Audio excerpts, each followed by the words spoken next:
Samyukta Hasta. They are 24 in number.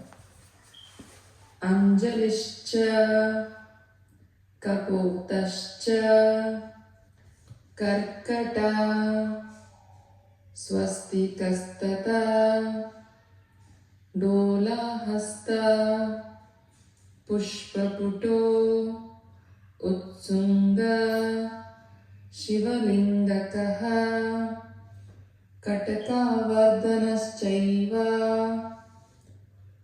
Kattari Swastikastata, Shakata, Shankachakraucha, Samputa, Pashakilako, Matsya, Kurma, Varahascha, Garudo, Nagabandakaha, Katva, Berundakakyascha, Avahitastataivacha, Chaturvimshati, Sankyaka, Samyutaha, Katitaha, Karaha.